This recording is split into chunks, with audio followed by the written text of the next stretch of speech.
नमस्कार, मी पद्मावती धनंजय कोरेकर। आजच्या भागामध्ये दिवाळीचा महत्त्वाचा दिवस लक्ष्मीपूजन याच्याबद्दल मी बोलणार आहे। लक्ष्मीपूजनाची माहिती सर्वांना आहे। भारतीय संस्कृतीमध्ये महत्त्वाचा सण दिवाळी असं म्हटलं होतं की दिवाळीचा सण मोठा नाही, आनंदाला तोटा।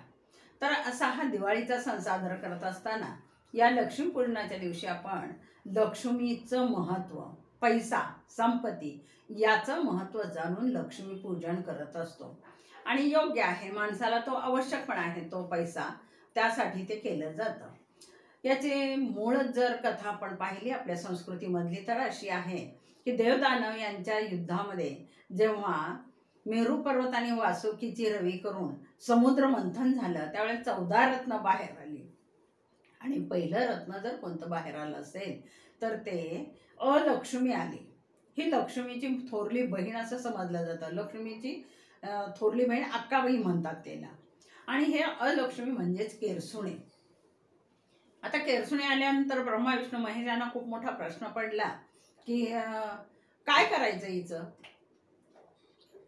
आणि तिने पहिला प्रश्न विचारला, मी कुठे राहू, कारण मला कोण स्वीकारणार।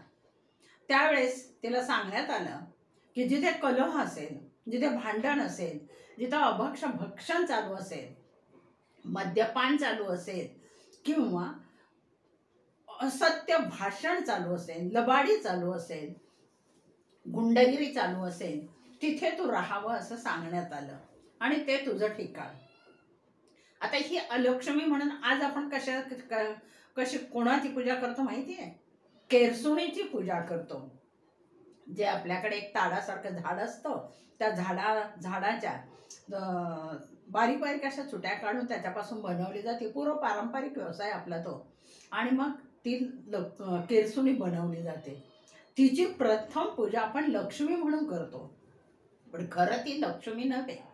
लक्ष्मी ते हे बाकीचे विचार आहेत आपले सगळे, ते पुढे मी सांगणार आहे तुम्हाला, त्याचे असते। मग हिचा उपयोग काय, हिची पूजा का करायची, तर या केरसुणीच्या रूपानं आपल्याला माहिती आहे विवेक जागा करून मनातली जळमट, कलह, असत्य भाषण, लबाडी किंवा अभक्ष भाषण अशा प्रकारचे जे काही कुविचार असतील, वाईट विचार असतील, त्या सर्वांना घालवायचं असतं। तर थोडक्यात सांगायचं, ही जी लक्ष्मी आहे ती केरसुणीच्या रूपाने आज येते, परंतु ती चांगलं काम करते म्हणून आज तिला आपण लक्ष्मी असं म्हणणार आहोत।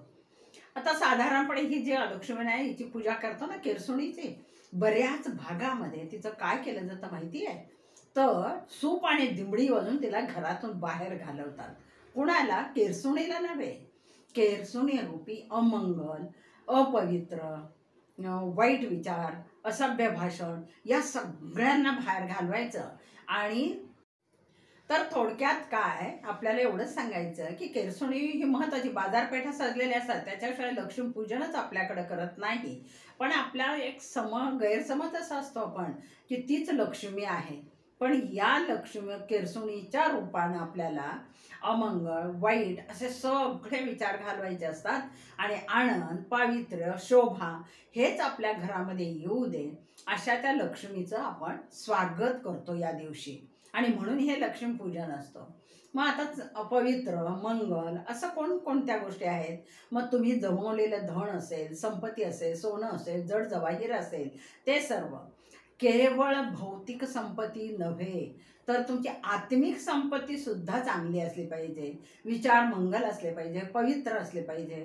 कुणाशी लबाडी करू नये, कुणाशी असभ्य भाषण करू नये, किंवा कुठे जे वाईट म्हणून असतील ते काहीही करू नये, यासाठी आपण त्या केरसुणीची पूजा करतो, कारण हे सर्व घालवण्याचं काम ती करत असते। आणि म्हणून लक्ष्मीपूजनाच्या दिवशी तर आपल्याला माहितीच आहे, सकाळी गोडाधोडाचा नैवेद्य केला जातो, पुरणपोळीचा नैवेद्य होतो। गोड फराळ तर बनवलेलाच असतो गृहिणींनी, थकून भागून कष्ट करून धावपळ करून ते तर सगळीकडेच करतात, नवीन कपडे परिधान करतात। पण या महत्त्वाच्या दिवशी विशेष करून सुवासिनी चांगला पोशाख परिधान करून सज्ज असतात लक्ष्मीपूजनाला। बाजारामध्ये फटाक्यांच्या पण खूप मोठमोठे स्टॉल लागलेले असतात। तर आता आपल्याला माहिती आहे दिल्ली, मुंबई, पुणे किंवा आणखीन काही शहरं अशी आहेत ना, की घाणेरडी झालेली, एवढं मोठं प्रदूषण वाढलेलं आहे, अंधकार तिथे झालाय, धुक्यासारखं वातावरण निर्माण झालेलं आहे. आणि ते केवळ वातावरण नव्हे तर शारीरिकदृष्ट्या अतिशय हानिकारक असं झालेलं आहे. आणि आपल्याला माहिती आहे, प्रदूषणाचा जर कळत झाला तर काय होतं. 3 वर्षापूर्वी आपण अनुभव घेतला कोरोनासारख्या महामारीचा, आणि पुन्हा तसं काही येऊच नये म्हणून आपण मनोमन या लक्ष्मीपूजनाच्या दिवशी विचार करूया. जर फटाक्यांमुळे प्रदूषण वाढत असेल, वातावरण प्रदूषित होत असेल, तर आपण त्याला नक्की थोडासा मज्जाव घातला पाहिजे, मनाला थोडासा आवर घातला पाहिजे. लहान मुलांचा हट्ट असेल तर आपण जरूर त्यांना परवानगी द्यावी, पण शोभेचे फटाके उडवावे, आणि तेही अगदी समजुतीपुरते. नाही तर आपल्याला माहिती एवढे मोठमोठे फटाके वाजत असतात की वृद्ध माणसं आणि लहान मुलं भयग्रस्त होतात, त्यांच्या कानांच्या पडद्यांना त्रास होत असतो. तर अशापासून गेलं. हाच खरा भस्मासूर आहे, हाच खरा नरकासूर आहे. आपल्या मनात येणारे वाईट विचार आपण घालवायचे असतात का मिटवायचे असतात. आणि म्हणून ह्या लक्ष्मीपूजनाच्या दिवशी जे जे चांगलं करेल, जे जे पवित्र असेल, जे जे मंगल असेल, त्याच मार्गाने माझा आचार असेल असं आपण त्या लक्ष्मीला वंदन करायचं. दुसरं म्हणजे लक्ष्मीपूजनाच्या दिवशी दुसरी लगबग व्यापारी लोकांची असते. सर्व बाजारपेठा फुललेल्या असतात, ते लोक आपल्या वह्यांचं पूजन करत असतात. बाजारातून नवीन वह्या खरेदी केलेल्या असतात आणि त्या वह्यांवर कार्तिक शुद्ध प्रतिपदे पासून नोंद करून ठेवलेली असते. आणि पहिला शब्द लिहिता शुभम भवतु. पहा शब्दाचा अर्थ किती मोठा आहे बरोबर. म्हणजे जे जे चांगलं असेल ते ते घडो. शुभम भवतु म्हणजे जे चांगलं आहे ते घडू दे. आणि ह्या घडण्यासाठी म्हणजे आमचा व्यापार चांगला होऊ दे, आमचं आरोग्य चांगलं राहू दे, याची विनवणी त्या लक्ष्मीजवळ हे व्यापारी लोक करत असतात. आपणही आपल्या घरातल्या पुस्तकांचं, वह्यांचं, जमा खर्चाच्या नोंदींच्या ज्या वह्या असतील त्याचं आपण पूजन करत असतो. गणेशाचं पूजन लक्ष्मीच्या वेळी केलं जातं, कुबेराचं पूजन केलं जातं, आणि विशेष करून व्यापारी वर्ग प्रथम सरस्वतीचं पूजन करतात. सरस्वती आणि लक्ष्मी आपल्याला माहिती आहे आदिमायेचीच रूपं आहेत, आणि त्यानुसार हा सगळा सण आपण साजरा करत असतो. याला नैवेद्य म्हणून संध्याकाळच्या वेळेस सर्वांना माहिती लाह्या आणि बत्ताशाचा नैवेद्य देतो. फळं असतील आपल्याकडे उपलब्ध असतील तर, आणि नसेल तर भाग वेगळाच आहे.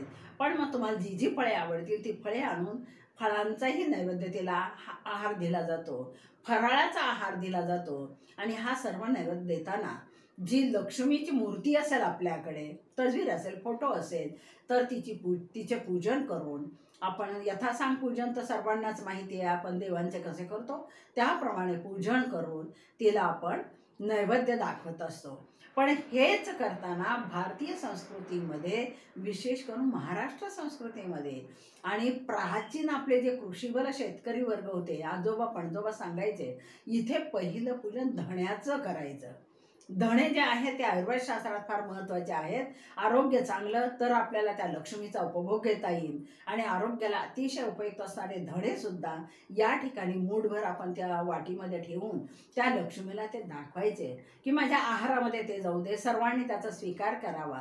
तर अशा प्रकारे हे लक्ष्मी पूजन करत असताना गणेशाचं पूजन, कुबेराचं पूजन, सरस्वतीचं पूजन आणि लक्ष्मीचं पूजन करून जे जे पवित्र, जे जे मंगल ते ते सर्व घडो, आणि ती विनंती करून तू सर्वांना लाभदायी होऊ दे, कुठेही दारिद्र्य नको, सगळीकडे आबादी आबाद होऊ दे. जे भुकेले असतील, जे गरजू असतील त्या सर्वांना ती लाभू दे, एवढी जर आपण विनंती केली तर खऱ्या अर्थानं आपलं लक्ष्मीपूजन सार्थ ठरेल असं मला तरी वाटतं. आणि म्हणून मी माझ्या सद्गुरूंना विनंती करून तुम्हा सर्वांना दिवाळीच्या शुभेच्छा देते. दिवाळीच्या शुभेच्छामध्ये गोड गोड फराळ खाऊन मस्त राहा, मस्त खा आणि स्वस्त विचार करा. धन्यवाद.